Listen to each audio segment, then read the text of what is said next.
If you love ancient history, then this is the channel for you. History Hit TV. It's like Netflix, but dedicated just to ad-free history documentaries, including a huge library of ancient history content from the 9th Legion to Boudica to the First Britain. Simply check out the details in the description below and make sure you use code Odyssey on sign up.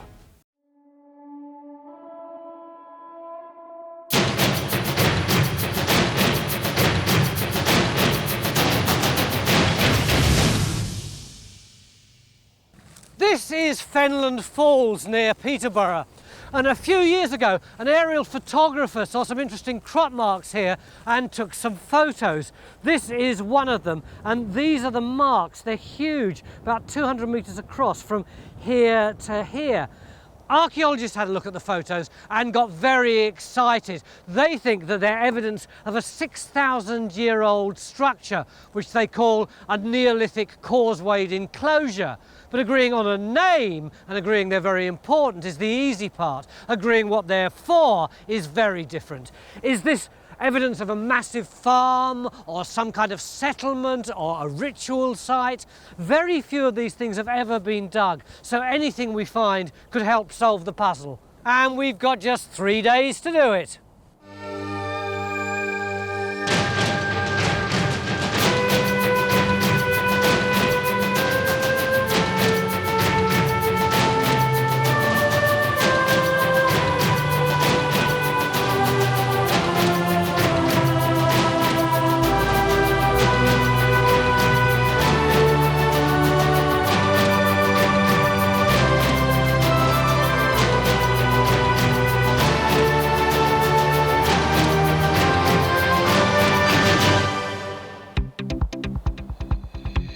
Wouldn't know a major monument was here in this field if it wasn't for the crop marks in the aerial photograph. At ground level, there's nothing to indicate its existence, so we're relying on geophysics to locate the huge rings of ditches hidden under the soil. Neolithic causewayed enclosure is a bit of a mouthful, isn't it? Well, it is, but I mean, 3 words.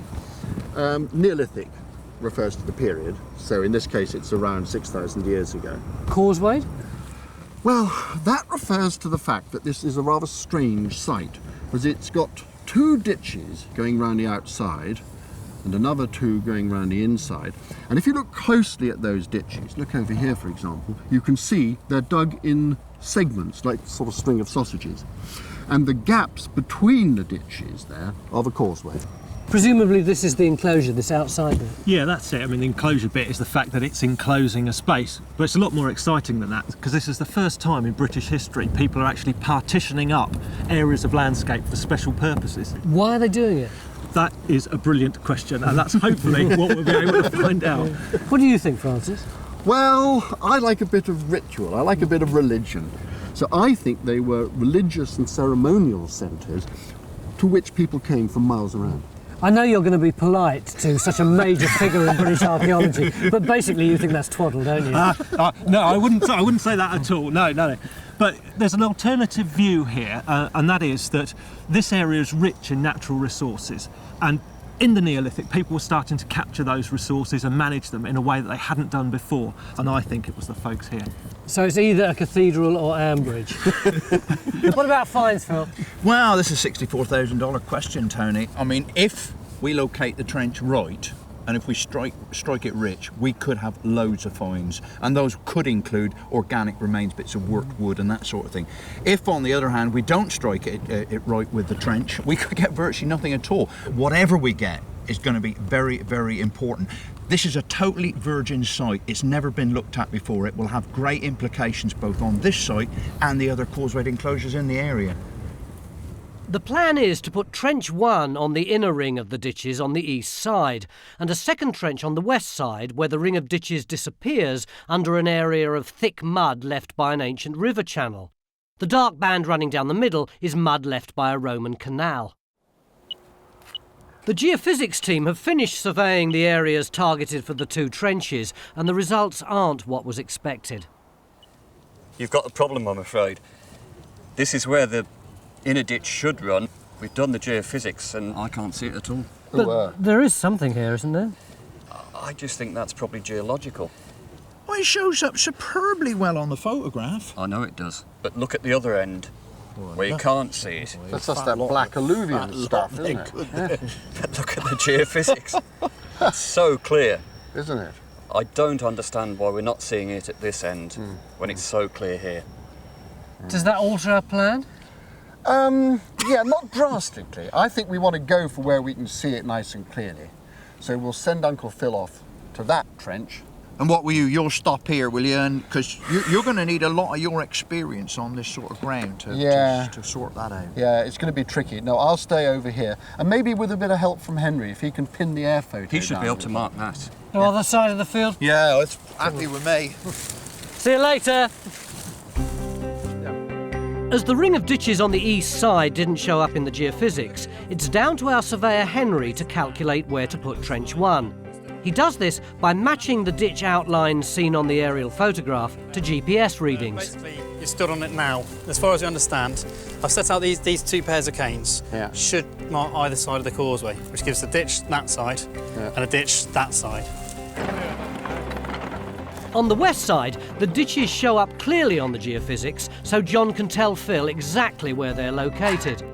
So you should get the ditch coming through here, terminating here, a break, and then another big pit or ditch settlement. Bit this way.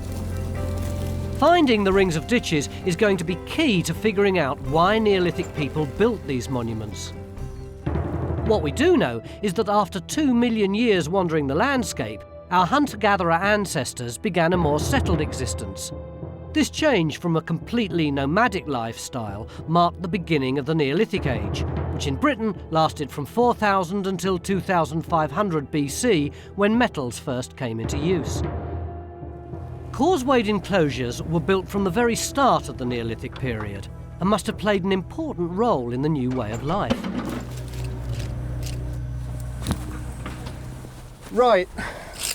I think we're down at the right level here, Kerry. You can see it's good and clear. Yeah, So you see the change from the orange here to the clay. it's very clear from up here. Is it? Yeah, I think that's your buried Neolithic soil. right. Francis's trench on the east side and Phil's on the west side are both placed where we think the inner ring of the ditches is. If we look at these trenches in the context of the entire field, we can get our first real sense of how big the monument is. But it's not the only one discovered in this area.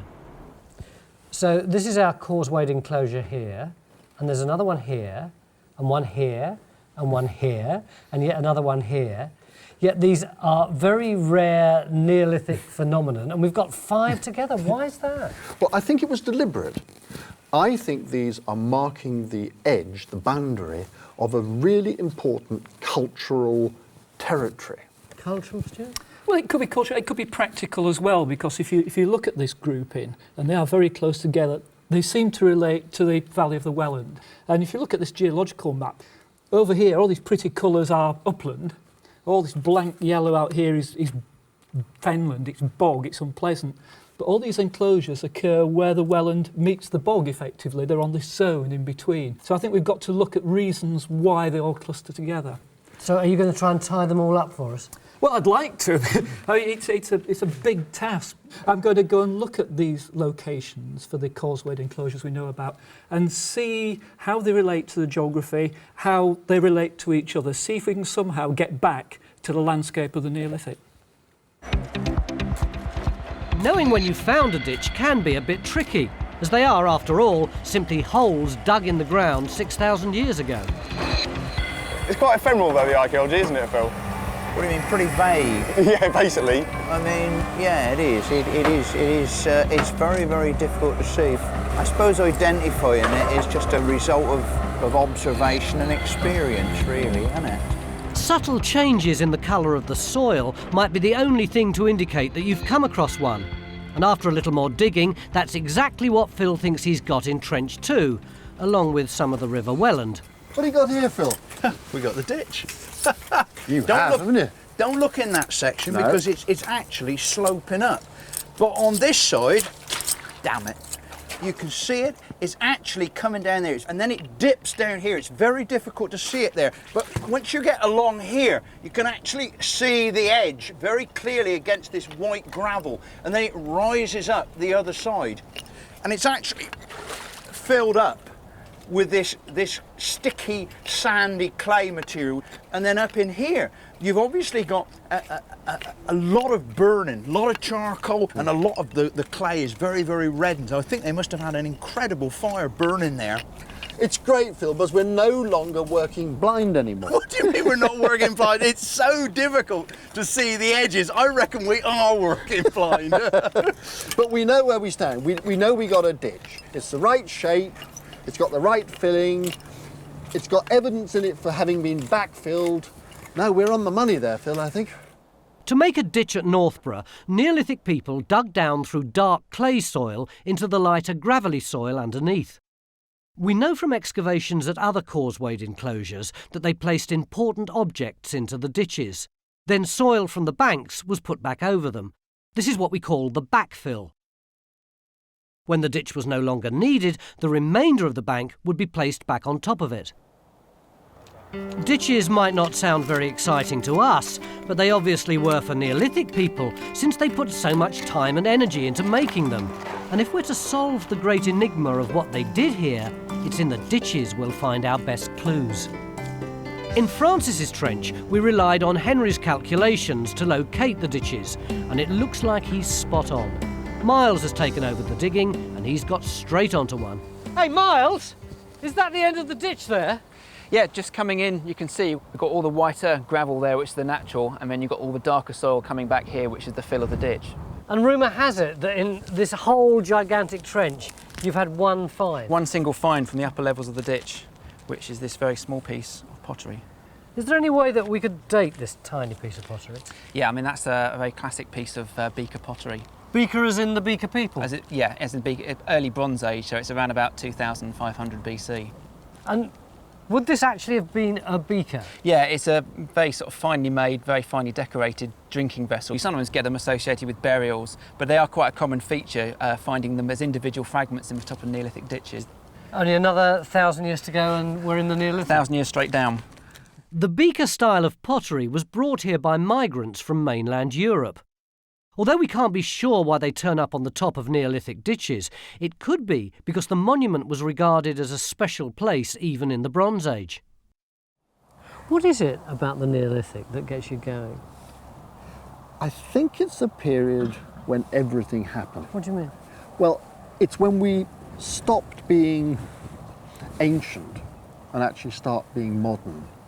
In the Neolithic, human beings start taking control of their own world. You know, they control their supply of food, you know, their animals, the milk, meat, cereals, flour. So where did the causewayed enclosures fit into that?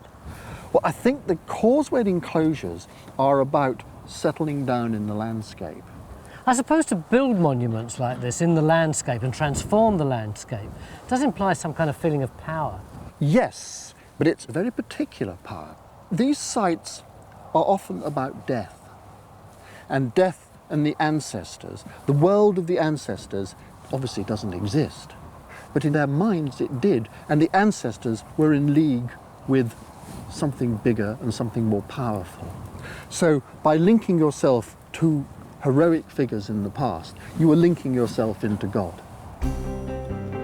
A great deal's claimed for Neolithic causewayed enclosures. According to Francis, they're monuments built in reverence to gods and ancestors. According to Ben, they're more likely to be the first farms or villages. But which is it? Or is it neither? We've found the inner ring of ditches in both our trenches, but what we haven't found is anything to help us answer these fundamental questions. Neolithic ditches are the treasure chests of their age. Tomorrow we'll carry on digging them, and perhaps we'll strike it lucky.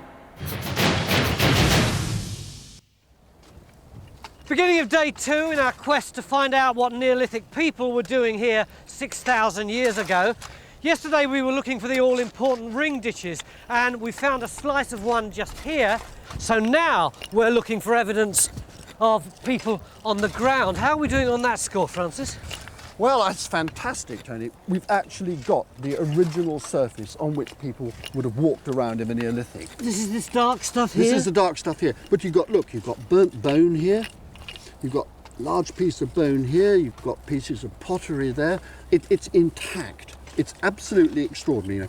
People were walking here 6,000 years ago. Is this in the ditch? No. This is on a causeway. Now look, let me explain how it works.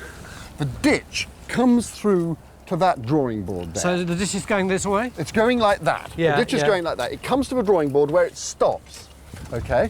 Then you have an undug bit, which is the causeway. The causeway going in this direction. It's going in that direction. Yeah, yeah. And then the ditch picks up again over there. So now we have the basic structure of the monument. A ditch, then a causeway, and then another ditch. The word causeway is perhaps a little confusing, since it suggests a structure, but in fact all they are is the gaps between the ditches. The other segment of ditch is over here. And have we found anything here? Yes, same thing again. Everything's preserved. There's been a lot of bonfires or something on the surface. You can see all this charcoal here, yeah, and sort of red fire-cracked silt. How can you say for sure, though, that that's Neolithic and not Bronze Age or even later? That could be Bronze Age. It wouldn't surprise me at all if they didn't use it in the Bronze Age. But we do know there are Neolithic people here because clever old Matt has found, let's have a look, about 10 minutes ago, that. Do you know what that is? Is that an arrowhead? Yeah, it is. It's a very distinctive leaf-shaped arrowhead. It's snapped across the middle, that's why it's got a flat end. And they're most commonly found in causewayed enclosures. It's a beautiful find, isn't it? It's absolutely cracking. It's so thin and beautifully made, that lovely ripple flaking on it. It's a lovely thing. So at the very start of day 2, we've got our first Neolithic find. Leaf-shaped arrowheads were made from the very early Neolithic period at around 4000 BC. This one was either broken while being made or during hunting. It was found outside a ditch in Trench 2 and was most likely just thrown away. The all-important placed objects will be inside the ditches. And now that we've found them, Francis helps Matt mark out an area to dig. We're digging the inside, that's right, yeah, so anything from the interior will be in this side of the ditch. I think it's going to be the best bit to dig. If these monuments were part of a transition to a more settled lifestyle, we'd expect to find evidence of a Neolithic village here. The most natural place to position one would be in the centre of the monument. So the geophysics team has been busy surveying this area. Is that it? What do you mean, is that it? Look, we've got some fantastic results. This may be the first evidence for activity inside the enclosure. Where's the evidence? Well, I mean, these blobs, I mean, they suggest to me burnt features, maybe pits. Does that look like human activity to you? This could well be the traces of settlement inside the enclosure. Francis? Yes, I mean, I hope Ben's right, because if it is, it's going to be incredibly well preserved, because we know there's much more alluvium there than we expected. But it could be later than the Neolithic, it could be Bronze Age, it could even be Roman. There's only one way to find out, isn't there? Yeah, let's get Dig a stuck hole. into it.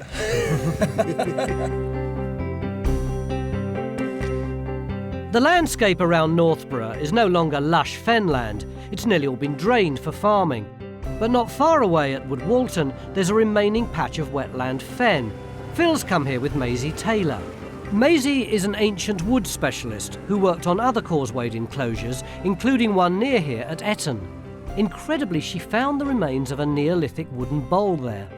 Maisie wants Phil to help her figure out how they were made. They were making wooden bowls from a particular part of an alder coppice. Now, luckily for us, this alder coppice has got precisely what we want. There's some wood on this, which is exactly what will make a bowl. And you can see it, I think, quite easily, because this is all sort of bubbled up here, where it's been repeatedly cut. And can you see it actually is quite bowl-shaped already? So that's the outside of the bowl? Yeah. And we'll have to hollow out? Yeah. The inside? Yeah. It didn't grow naturally like this, did it? Oh, it is natural, but with a bit of help from man. This would be cut down regularly, every, say, 10 years or so, to start the regrowth. And you'd have a crop of rods come up round the outside.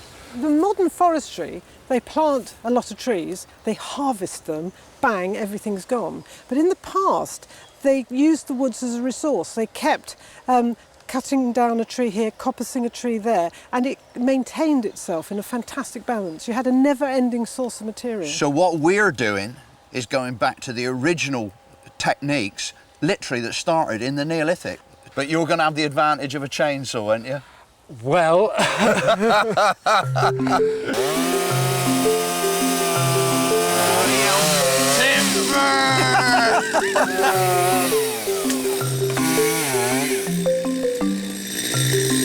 Look at that. I mean, that is a bowl, isn't it? Look. Like it as it is.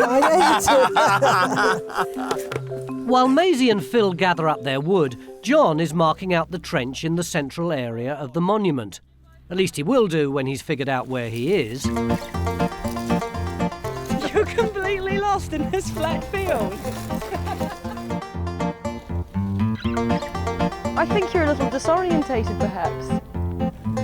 Are you sure? That's the ones that we were standing by just before? No, we were stood here and we moved that way. Can I trust you that it is supposed to be here? Of course you can. Thanks for your help. Now that's sorted out, Bridget can get on with looking for evidence of a Neolithic village. If they lived here, there'd be a lot of human and animal waste, and this waste would raise the level of phosphate in the soil. Paul Middleton and his team are drilling down into the ground to reach the Neolithic layer of the soil. The samples are then taken to a lab in the incident room for analysis. Paul, you're our poometer, effectively, aren't you? Well, perhaps that's one way of looking at it. Certainly we're measuring how much there is in the soil in relation to human and animal activity, which can certainly include excreta. You were collecting your soil samples, boiling them up with hydrochloric acid to produce that solution, and then adding a reagent to turn the solution blue if there was phosphate present. Presumably, looking at these samples, this one's a quick wee and a one-off picnic visit, as it were, and the dark blue one is from the village cesspit. Well, that one's a real hotspot in the context of the site. The plan is to take samples of Neolithic soil on a grid which covers the whole site. Any hotspots will tell us there was a large number of animals or humans here. In Phil's trench, Matt has been digging down through the layers of a ditch. There's not a lot of finds so far, but one of them takes us back to the very beginnings of pottery. Well, it's not exactly the crown jewels, is it? Well, no, I think it is for the Neolithic. It's quite nice. We've got fragments of pottery come out. We've got this little sort of rim with these decoration on it. And is that definitely Neolithic? Yes, it is. Yes, it is. That looks like it's a piece of Mildenhall ware. This is the first sort of pottery vessel that we see in the British Isles. It's quite coarse, and to our eyes, it's very basic. But this is state-of-the-art domestic product for the Neolithic. And all these bits? We've got nice bits of firecracked flint, all that sort of crazy lines on it suggests it's been in the middle of a hearth, in the middle of a very intense fire. Where did all this come from? Well, we think we've got the end of the ditch here, so we concentrated on that. It's all coming from the top layer of it there, where all the charcoal and burnt daub was. If we get down in deeper, hopefully we might find some more meaty stuff. This is the terminus of the ditch, isn't it? Every time any of the archaeologists say ditch terminus, they go all dewy-eyed. What's so significant about it? Well, if we get the terminal, sort of the butt end of the ditch, it tends to be where there's a focus of deposits. So if we're looking for sort of evidence of pottery, bone, other kind of possibly even ritual deposition, it's going to be in that end piece of the ditch. Though, to be honest, Miles, I don't think this quite constitutes ritual deposits. They almost look domestic and stuff. Early days. Early days, yeah. Still got a day and a half left. Mildenhall ware was made from about 3600 BC. They were round-bottomed pots, decorated with simple lines and dots on the rim and sides. This find gives us the first firm evidence the causewayed enclosure at Northborough was in use from the very beginnings of the Neolithic age. You couldn't wait then? Oh, nothing was going to stop me about this one. In fact, I was so excited about doing this that I actually made some tools before we came here. I don't know what sort of tools you're after, but this is the one that I'm really excited about. I mean, look, what I've done there is made a little chisel, and I've ground the edge off and put that in a handle as well. That's fantastic. So I've never made one of those before, so I don't know how it's going to work. Well, this is one of the great opportunities because we've got the drawings of the ones we found here. And you can see in this one the swirly grain of the coppice stool, but on the rim, which is round here, so that would be on there, you've got these funny little marks. They show that these were made by charring and then scraping. Ah, so are you using fire to actually soften the wood? Because you see, I mean, I've been looking at that wood and I'm thinking, well, if we got to gouge all that out with something like that, that's a lot of work and a lot of time. The thing is, in the Neolithic, if you're sitting around in the evening, instead of watching telly, you're watching your bowl charring. Well, I think before we can watch the equivalent of Neolithic TV, you better go and get your fire started and I'll carry on making tools. Right. It's mid-afternoon and finds are still very sparse. So Francis is relieved when Ian finds something which might support his side of the argument. I think we've got what looks like the remains of a pot with some sort of burnt material in it. Ooh. Yeah, it's like sort of wet digested biscuit. Yeah, it's gone back to mud. It can't go back to being mud unless it's very, very poorly fired. Right. Very poorly fired. But is it actually on the bottom of the ditch? That's the bottom there. It's really hard. Yeah. So it's nearly there. Oh, yes, it's pretty well on the bottom, yeah. That's interesting. You've got a pot on the bottom of the ditch, near the centre. It's got charred grain in it. It doesn't look much now, but I reckon we're looking there at a deliberately placed offering. Oh, right. And that's very good news. Makes me very happy. Good. The offering pot turned mushy because it was only partly fired, perhaps in a bonfire. This fits the theory of the pot being used as part of a ritual. The pot maker saw no point in fully firing it, as they'd no intention of using it as a functional pot.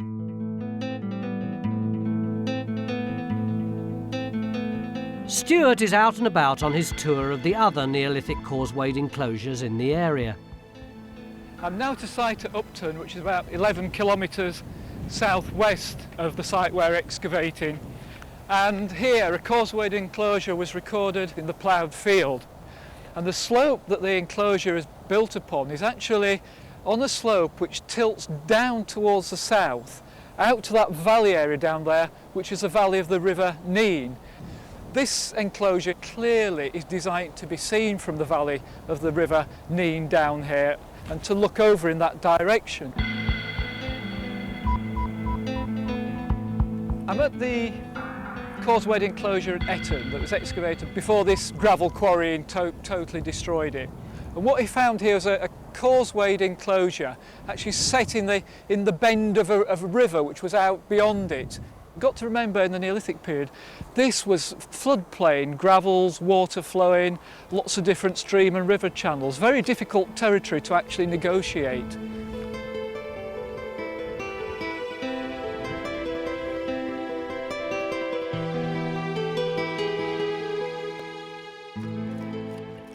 Ian is definitely having a good day in Trench 1. He's now uncovered some large bones in the same ditch he found the offering pot. Our bones expert, Peter Rowley-Conway, is delighted to have something to look at. So Ian, where are these from? They're all from the top layer, this black showing in the section. Right, well these are very interesting. These are cattle bones. All right. This is from the rear leg, the rear foot of a large animal, large cow. This could well be Neolithic in size because they get smaller after the Bronze Age. So this is a big animal. And what's this? This is a forearm bone. It goes right there. Oh, right. And this, looking at it, has been split while the animal has just been newly killed. It's hit it with a rock or something right at that point and split this side wall of the bone off. Right. To expose all the marrow inside, and they used to eat a lot of marrow in those days, so you find a lot of bones like this. Has it been cooked? I would think not before it's had the side knocked off to get the marrow out, because that would cause the marrow to dissolve. So I think this has been done just after the animal's been skinned and butchered. Francis's trench is providing our first clues about what Neolithic people did here. The offering pot at the bottom of a ditch is evidence for Francis's ritual activity. But the cattle bones suggest there was domesticated cattle kept here, which supports Ben's view that this was a farm. As yet, there's not enough evidence to prove either theory. And what about the Neolithic village Bridget was looking for in the central area of the monument? How have we done, Bridget? Well, we've definitely got a prehistoric topsoil that covers the entire site. And this is here? This is all of this brown material here. Yeah. Within it, we do have small areas that have charcoal-rich, little bit of burning going on, but nothing definite. And our one glimmer of hope is over here, where Marcus is. He's cleaned off onto natural.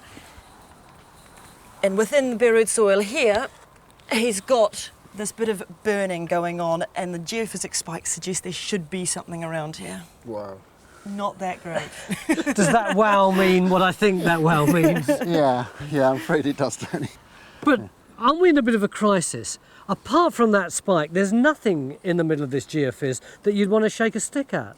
No, I mean, that doesn't surprise me. You see, you're being a Western modern man. You see a circle, you see a target, you go for the bullseye. They weren't like that in Neolithic times. They were obsessed with boundaries. So this site is actually surrounded by not just one, but two great ditches around the outside. So it's double bounded. So I think the key to understanding this site lies in those double ditches around the outside. So what do we do tomorrow? Well, we dig them. So all day today we've been moving closer and closer to the centre. Now we're going to turn this whole dig upside down, go back to the outside, put all our resources there, and hopefully get more evidence about the people who built this place.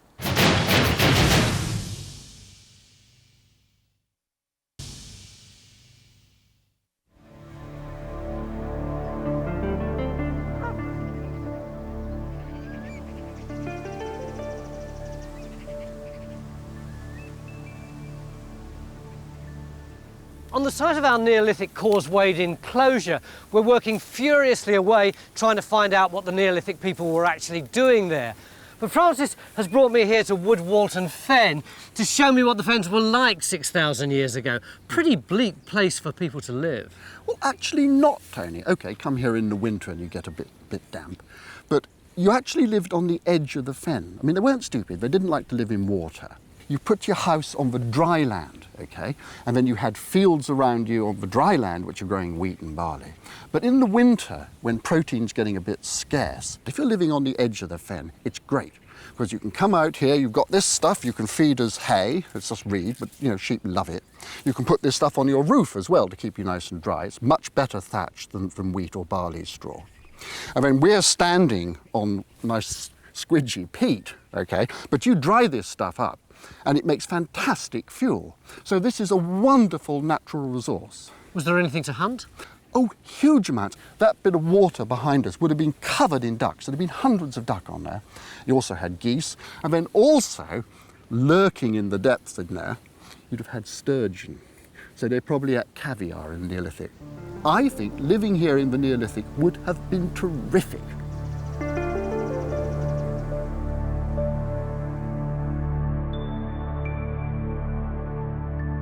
On days 1 and 2, we put trenches over the inner ring of ditches and one in the centre to look for a village.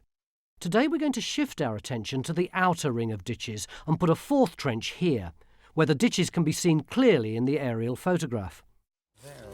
Henry's calculated where these outer ditches should be and tells Phil where to put the trench. We know that the inner rings of ditches were built at the very beginning of the Neolithic period. Now we want to see if the outer rings were in use at the same time or added later.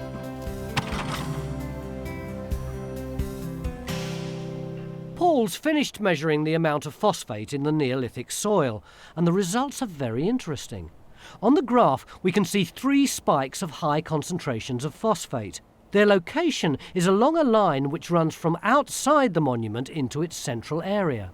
Paul, what you reckon is it actually might be animals being driven in to this central area? That's right. I mean, I think the levels are high enough. They're way above anything we expect for general background, even sort of fairly intensive human activity. And the location of them suggests it may well be some kind of, perhaps a droveway or something, where the animals are coming in and out. A droveway and animals. Yeah. That's fantastic. Ben, you seem particularly excited about the idea of there being sheep and cattle on this side. Yeah, definitely, because this is evidence for these herds that we were talking about, people actually sort of capturing these wild animals, domesticating them and actually pulling them into the enclosure. So this is definitely one up for the farming side of the argument, much to Ben's delight. In Phil's trench, they've successfully located the ditches of the outer ring, but so far there's no interesting finds from them, which is frustrating Bridget a little. We've sectioned like 5 small ditches so far and found, what, 3 fragments of bone in the whole lot? And that is it. Don't be negative, Bridge, don't be negative. I'm not being negative, I just think it's a little strange. You want loads and loads of finds. I don't want loads of finds. Well, you're complaining about the absence of them. Well, of course, it is always nice to have something to keep you going. In here. Bridget's frustration with the lack of finds is understandable. But what we have to remember is that this monument is 6,000 years old, which means it was built 2,000 years before Stonehenge. So anything that's found here offers precious insights into a time when our ancestors first made their mark on the British landscape. Phil takes a break from digging to see how Maisie and James are getting on. Yeah, she got quite a nice surface there for you to go to work on. Phil's flint tools are as precious to him as a jar of ale, and now's his chance to try them out. He's an excellent tool. See? His scraper does a good job on the charred wood, but he's also made a Stone Age chisel, which he's been dying to put to the test. So this really is groundbreaking stuff, because I've never used one of these before. And this works like a dream, this, doesn't it? You can actually get in amongst it. I mean, I think if you were really using a wood with a nice grain on it, it would split out so easily. It would, it would. I mean, you're getting such a nice finish bit there, though. Maisie likes it. It's fantastic. Oh, yeah. Convert, chisels, chisels. God, I wish I could spend longer, but I can't. I've got to get back. Okay. But just carry on the experiment. Yeah, okay. There you are, James. A hard act to follow. In Phil's trench, the line of the outer ring of ditches is now strikingly clear in the soil. What are these for, Francis? I think this is a miniature version of the larger ditch, the ring ditch that we've got in the middle of this enclosure. Now, and the reason I think that is that over here, we've got a causeway. So we've got one bit of ditch ending here, another bit of ditch ending there. You say a causeway, but presumably not for people to come across, they just fall in. Well, exactly. No, it's obviously ridiculous as a practical thing, yeah? But what I think these causeways are doing, and there are lots of them, I mean, there's more over there, is they're dividing this ditch deliberately into short lengths. Why would you do that? I think it's something to do with families. Look, Victor's drawn a picture. Let me show you. Now, this is the sort of thing that was happening. You see this chap here? Maybe he was the head of the family, yeah? And he's placing a pot, just like that pot, do you remember we found yesterday? Yeah. But a sort of half-fired thing. Now, it's a hopeless pot. Absolute disaster, but it was full of charred grain. It was obviously an offering. It's not a practical pot, just as that ditch isn't a practical ditch. It's representing something. And I think that charred pot, just like that skull behind, is representing a story in a family history. So a bit like a cemetery where you not only bury people, but somehow you use them as an act of remembrance. Yes, exactly like that. Absolutely. Francis is convinced Neolithic people used the ditches to commemorate their ancestors. But do our finds support this view? We've had more bones than any other finds, but do they tell us anything else other than that the Neolithic people ate meat? They tell us a very great deal. What we've got here is about 24 cow bones. They had pigs, they had sheep. These guys know exactly what they're doing. They're not in a kind of long transitional period. They are full farmers. They're eating hazelnuts to be sure, but most of their food is coming from domestic crops and domestic animals. Why do you say that? Surely it's just an assertion. It's an assertion which I can back up. Here's a cow bone that has been through it, you might say. This is a hip bone. What's happened here, they've been cutting the little ligaments that join them so you can break this into separate blocks of meat. But this is not, and I stress not, a ritualised bone. This has not been buried with reverence in some important votive deposit. It's been thrown away. How do you know that? Because a dog has come along and chewed this away and this end here, and after the dog has left it, a mouse has come along and had a go there, just to wear its teeth down a little bit. And only after that has this bone become buried. This is classic domestic refuse. It's a rough old bone, isn't it? It's lucky to be here. Yeah. These are perhaps the most interesting cow bones we've got. This came out in 3 bits and they go together like this. This is a male. Normally these bones are broken and you'd say, right, that's bull. But because we've got the whole bone, you can measure the length as well. And that is very, very interesting because it's too long to be a bull. So what is it? What causes bone to grow in length like that is castration. This bone comes from a bullock. They were maintaining bullocks, at least some, to increase the meat yield and get more beef off the hoof. So these aren't casual farmers who've just strode in after being These nomads? people know exactly what they're doing, and they are getting 80–90% of their food from cattle, and I think Northborough joins a number of other sites to tell us that we've got sophisticated farmers on our hands. These are not half and half people. A hearty Neolithic steak was no doubt complemented with fruits of the forest, some live yoghurt, and served up in handsome alderwood bowls. Ready for tea? That is just so amazing. I mean, they are works of art, and I mean the texture of that wood down there is magnificent. Yeah, that effect is exactly the same as we saw in those original drawings of the Neolithic ones. You must feel very, very chuffed with it. Yeah, I'm really pleased. It's brilliant. If you had to really list the sort of things that you've learnt from it, what would they be? Well, we understand much better now why they used these coppiced lumps, and I think if we had to go back to the wood and get more, we'd choose slightly differently. We know more about them now. And you've even prepared a feast. Is this all genuine Neolithic? We've got evidence for all this, the nuts, the berries, the sort of yoghurty, cheesy things, lovely Neolithic herbs. What's this? Honey. Ooh. I'll dip that in there. Yeah, very good. I could get attached to those. Absolutely. No bevy, I suppose. Well, we do actually have some cider, some fermented apple juice. So why isn't it out? James hasn't made the wooden beaker yet. I could drink it out of the bottle. Much like a blackberry. Stuart has now combined his knowledge of the Neolithic enclosures he visited with what we know about the one at Northborough. This is the best understanding we have of the monument in its landscape at the time. So it really is quite a lonely situation surrounded by water channels with only a few dry land approaches to it at most times of the year. Very much so, yeah. I mean, one of the objectives we set out from here was to try and look at this monument against the background of all these other causeway enclosures here. There are 5 in this grouping, which seem quite unusual. If you look at these other enclosures, can you see up at Barham, its visibility is restricted in that direction. Can't see anything in that direction at all, but you can actually see in a cone down to the river.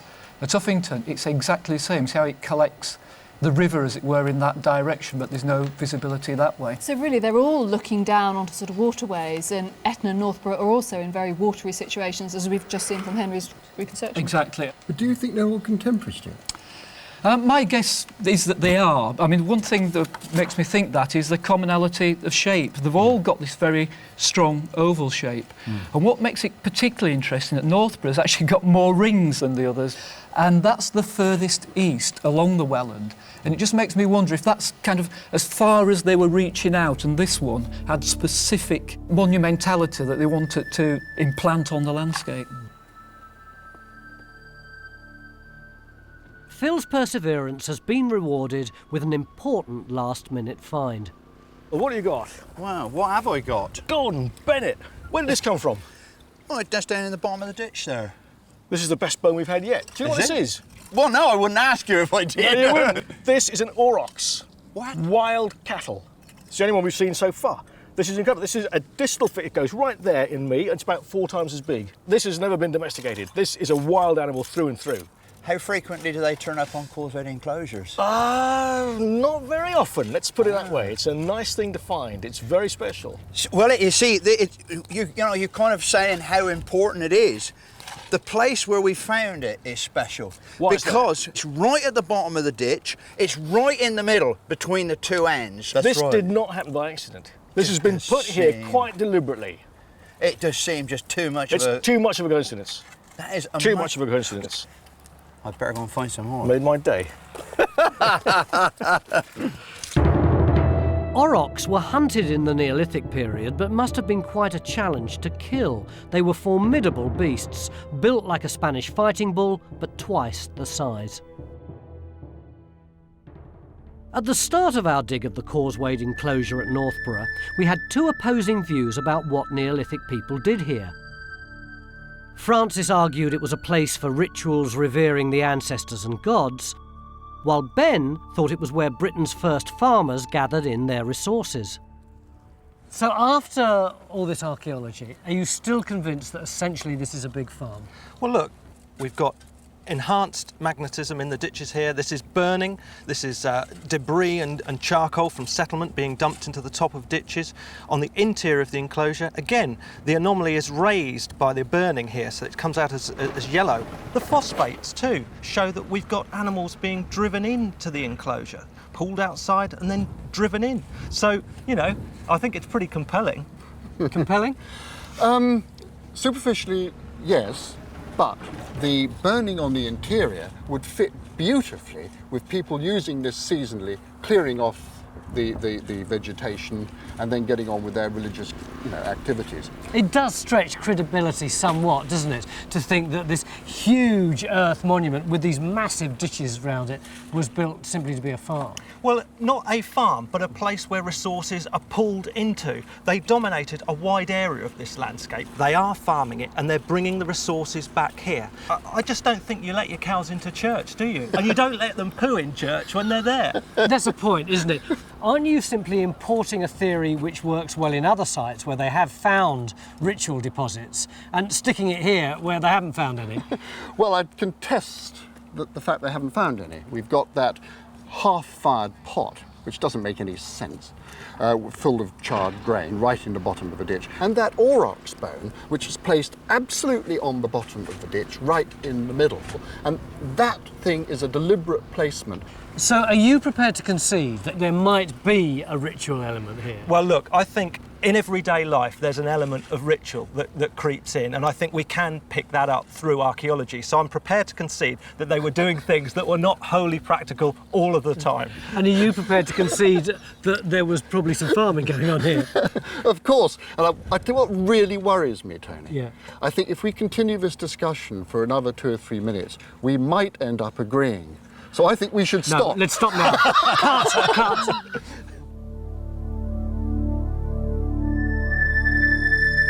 The Causeway Enclosure at Northborough was the grandest of the group in the area. It was situated on an island surrounded by lush fenland and river channels, and seems to have been built in 2 phases. The inner ring of ditches was built first at the very start of the Neolithic age, while the smaller ditches of the outer rings were added later. The light gravelly soils of the banks would have stood out against the landscape and could have been seen from a great distance. The effect of the whole monument would have been very dramatic. No other great monuments came before it. No other man-made structures competed with it. Over the past 3 days, we've managed to tease out a picture of this part of East Anglia 6,000 years ago. If I'd approached the site then, I'd have seen massive ditches ahead of me, and I'd have crossed them along a series of causeways until I came to this huge central area. And ahead of me, I'd probably have seen a group of our Neolithic ancestors hacking away at a carcass. I'd have seen others commemorating the dead by placing bones and pottery into a shallow grave, while they waited for other local settlers with whom they could exchange grain or livestock. The fens are still farmland today, and the field boundaries stretch off into the horizon, but it was right here our ancestors put down roots and created the first farming communities.